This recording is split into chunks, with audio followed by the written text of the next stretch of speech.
So this is way off topic, but I was harvesting our bountiful cucumber crop the other day and came across this squirrely little guy. Look at that little dingus. What's he doing? Should have read the package more carefully. Thought I was planting cucumbers. Turns out they were J-cumbers. Laugh with me. I don't know. Oh, hi. Salutations. I'm...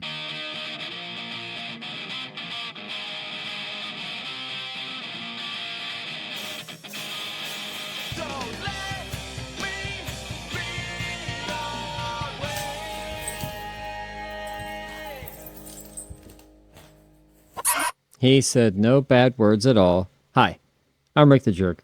This is my crappy garage. This is the crappy shed behind my house. And here is another angle of the same thing. And then you're going to see behind my garage. Isn't it lovely?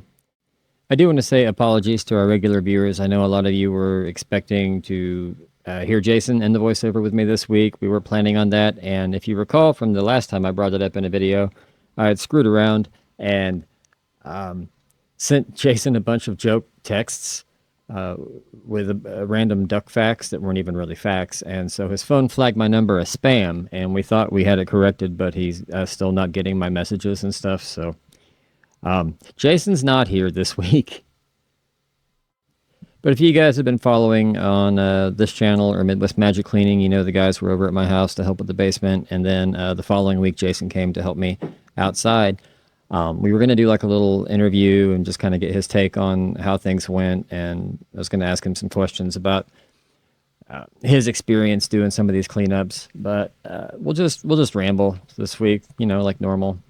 This is all really sped up because a lot of it was recycled from the video that featured the backyard cleanup. But since it felt incomplete to me, I wanted to include it here so you guys get a more robust experience and complete picture of the whole image. I did make the mistake of trying out this new channel on YouTube on my phone while I was working. Feral Trad something. Feral the wife coach. I don't know. It was garbage. I was hoping I would enjoy it, and I did not. It was just a bunch of snooty bickering, it seemed like, with herself mostly. I'm sorry if this video is going to be kind of lame voiceover-wise. I don't have a whole lot left in me after this week. It's been kind of a long one. We'll get into all that later. What I'm doing here is just getting all this stuff kind of organized, utilizing the space behind our garage for things that can be outside and get wet. We've got plans for all this stuff, just haven't had the time to enact any of them yet, or the resources to see the plans to the full scope that they can be. These are the leftover pieces from my pop-up canopies. I talked about those in the video detailing how everything got this way and how I had an outdoor shop set up until the weather destroyed it.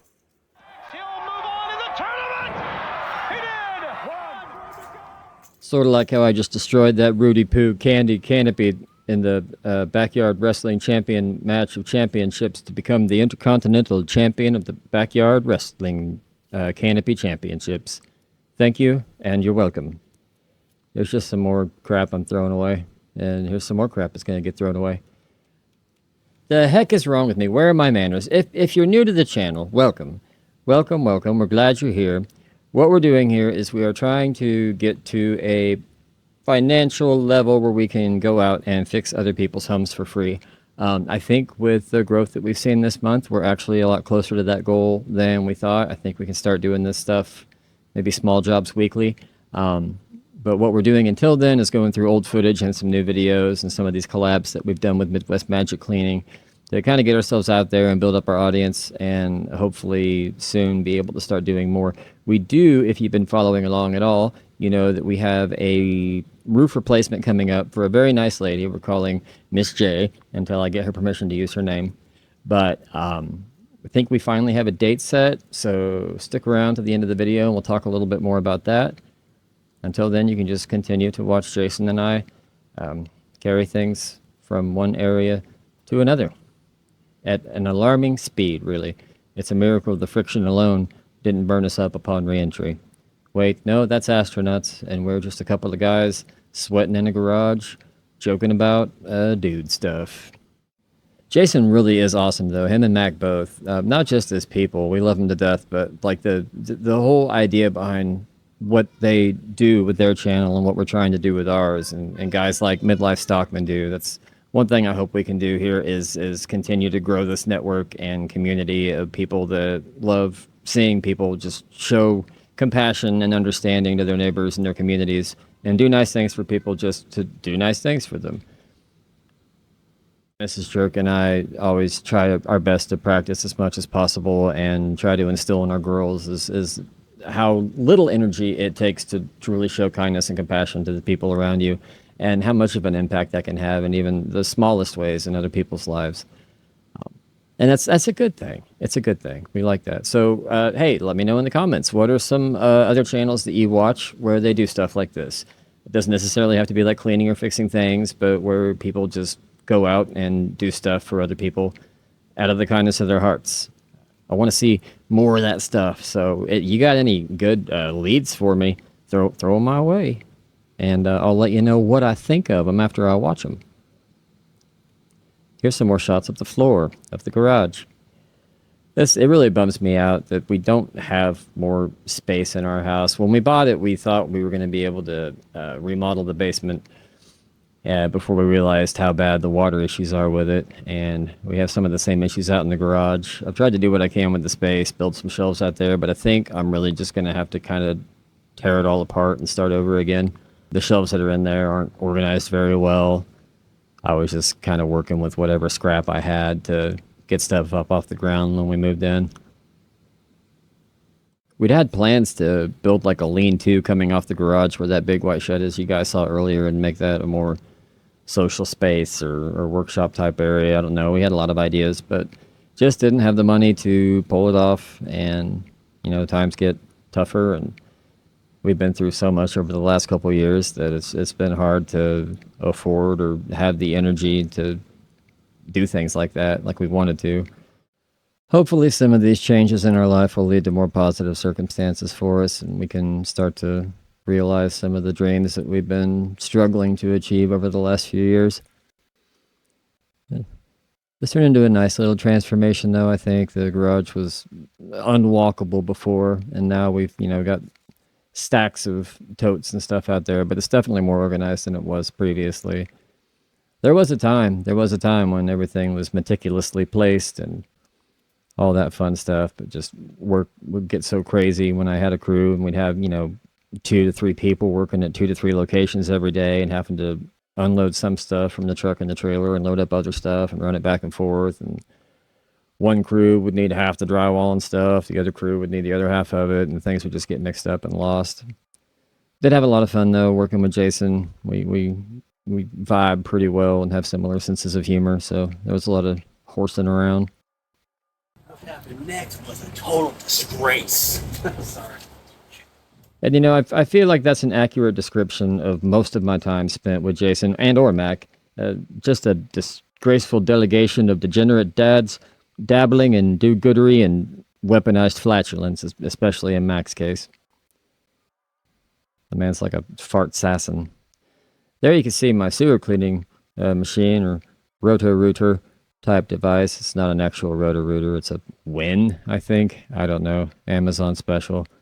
But I have to disembowel and dismember it here shortly because of reasons. I'll explain those at a more appropriate time.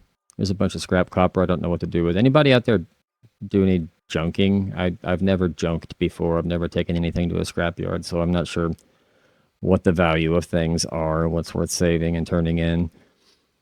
I know a lot of guys told me to save all the copper pipe I replace and turn it in, so maybe we can do some small project with the money I get from those if I ever get them to the salvage yard. You'll notice here that I'm about to dump out some water from that wagon, but I'm not the only one playing in the water. Ms. Larry likes to grab the hose and run amok with it, and I thought I'd bested her, but it turns out I was wrong. I don't know, but she turned it back on. She's washing the car. Well, no, if you caught it in the background, see, I thought I was clever. Baby Larry loves playing in the hose. So what I've done is I put a valve halfway back on the hose that I can shut off that she never knew about. The little just went out there, figured out where the valve was and how to turn it on. She's 3. Completely feral, but a genius. Not normally one to stand for being bested by my offspring, I finally outsmarted the 3-year-old little devil and shut the water off at the spigot. She doesn't know it exists or how to operate it, so take that, 3-year-old bully. Now, speaking of children, the middle one is sorry to interrupt. Sorry to interrupt. You're good, baby. I don't know if you guys have met Cookie yet. There's she. I call her the sloth rat because she's lazy and disgusting. Just look at her. She's supposed to be a Cairn Terrier, but I think she's just some sort of mutant sewer creature that crawled into our lives and our hearts. Hi, Cookie. Hi, Cookie. We call her Kissy Cookie because all she does is give kisses. Don't you? Look, she's giving the tree kisses. So many kisses. Now she's eating it. Anyway.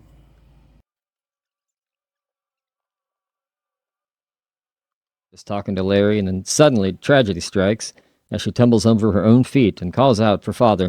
In a blur of what can only be described as record time, I was by her side, avenging all perceived wounds and assuring her that all would be well upon the morrow. I kind of figured out how to do it. Yeah? What's up? I've just been casually product placing Milwaukee tools in my videos. Oh, I see what you mean. I've already got people tagging Durham's water putty and Milwaukee for me in the awesome. comments, so hopefully they catch. Over 100,000 total views, nearly 10,000 subs, all in a few short weeks, and still not sponsored. I get it though. I mean, the Jerkmobile is nothing short of a laser-powered rocket ship to the moon. And if people like Milwaukee Tools are too afraid of the attention and acclaim they'd get being associated with the Jerk Squad, hello. Well, I mean, I don't blame them for fearing that level of success and admiration. Only true, fierce warriors like yourselves. I don't know how it's going to sound in the final edit, but I just noticed doing the voiceover that for some reason my audio sounds like I'm talking through a telephone. I think it's because I had to switch to a different mic, or there's something wrong with my mixer that I record through. I don't know. I need new equipment. I really need a better computer. I need better audio equipment. I need better cameras to record with. But these things will come in time. I'm not complaining. I'm just, I feel, I know the quality could be better if I had the means to provide better quality content, and it gets frustrating sometimes knowing that I could provide a better end product if I just had the crap to do it. But I mean, if I'm being honest, I'm learning along the way with a lot of stuff too, and you know, I guess now at this size and stage of our journey is the time to experiment and build towards the better end result. Whatever, I don't know. I'm just talking out of my butt now, I feel like. Prime example of what I'm talking about, though, I think is coming up. One of my better phone that I used to record with, I learned making this video and reviewing the footage that the microphones had gone out on it. So it sounds like this. We're going to go have a talk with Miss Larry. I'd caught her in the act of one of her stunt tricks. What do you think you're doing? You're in the wagon, you're trying to make a bridge? She just asked me if I pull this wagon closer so she can jump from wagon to wagon. No, you're gonna get hurt. Come on. Stop it. See? See? Can we please get out of the wagon? There you go. Thank you, honey. My toy bunny. Your toy bunny? Yeah. I don't know where your toy bunny is. Watch out. We're gonna dump the wagon out. There you go. No more doing wild wheelies and crazy ramp jumps on the wagons. Got it? Hey, no more stunts, okay, Larry? Mr. McNeevil, no more stunts, please.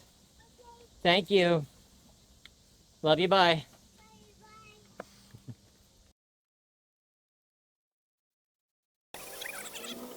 I'm going to be using my angle grinder to cut my snake off here. I'll probably talk more about that in the voiceover, but remember, safety is always number 3 priority. Hey, I was right. They know to stay away when Daddy's using the spicy sparky tools, and they get too close sometimes, so I have to get after them. But the reason I had to dismember and dismantle my sewer cleaning snake machine there is the last couple jobs I used it on, we had some pretty bad blockages, and it actually kinked the cable. And once those things get a bend in them, they're not only useless but dangerous to use. The only way to fix it is to just completely remove the stupid thing, cut it off, pull it out, and install a new one. So that's the plan with him, and hopefully I don't get any calls or our own drains don't back up like they tend to around seasonal changes, which was the whole reason that we purchased the stupid machine to begin with. You know, more of that water trauma we talked about. Oh, a mighty fog rolling through that day, apparently. There's a moment coming up I'm going to address because it literally bewildered and mystified me. I did not see the dog come outside, and so I just looked down, and she magically appeared at my feet. Ta-da! It's America! Just like that there, Puffer. Manifested through the wall. Matter of fact, no, it needs to be said. I became concerned here because, as you can see, my lovely wife was present, and with Jason being a younger, more attractive, and virile male, I felt it necessary to assert my dominance with an aggressive display of typical human male showboating. Stunned by this, he conceded I was the alpha here. Now that he understands his place in the pecking order, we can resume peaceful coexistence and carry on with our duties. Duties. But no, we do see this type of behavior in a lot of males of this species. There can be intermittent periods of aggression followed by a period of reflection and then a growing camaraderie until they get into more entertaining and ritualistic displays such as these.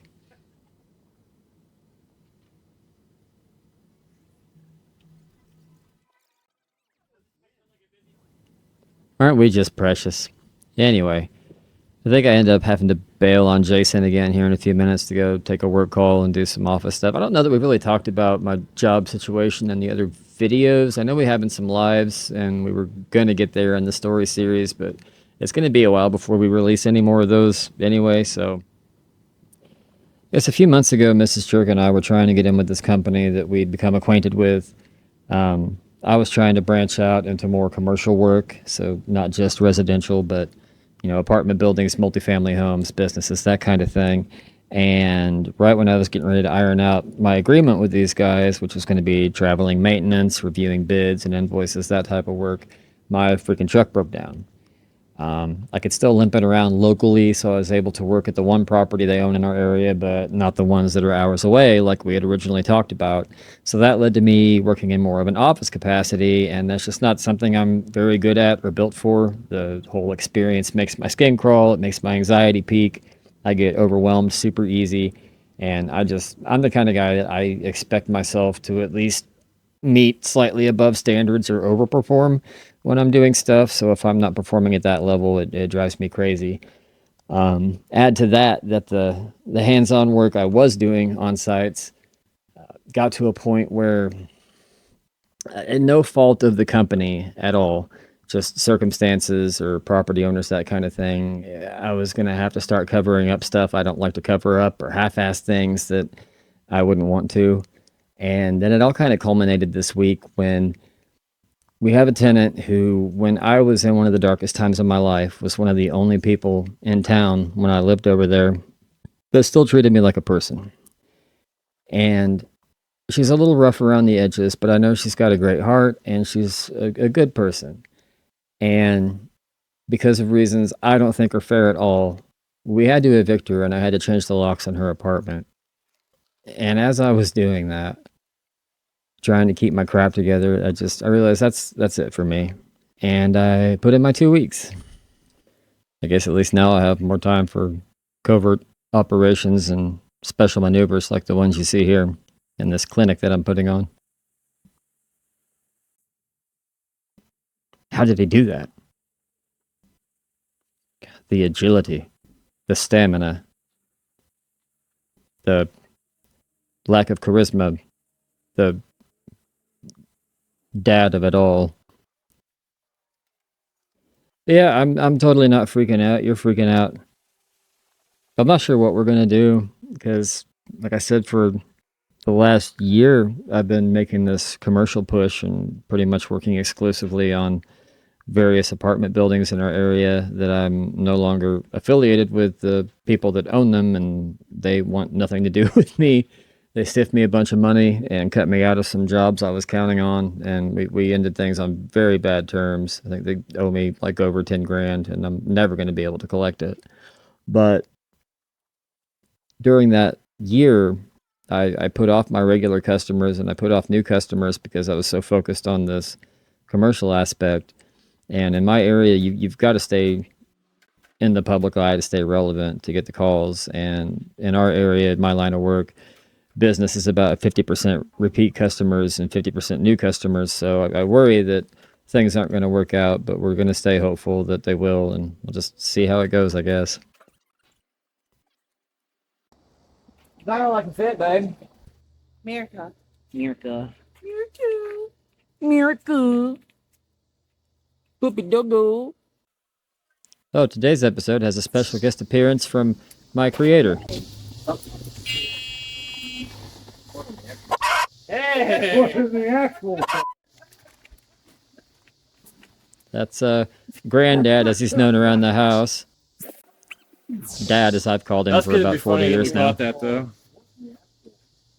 You gonna hop on the trampoline, Larry? You're doing a good job. Hey, proud of you. You're proud of me? Love you. You gonna say hi to everybody? If they can hear you over the cicadas. Say hi.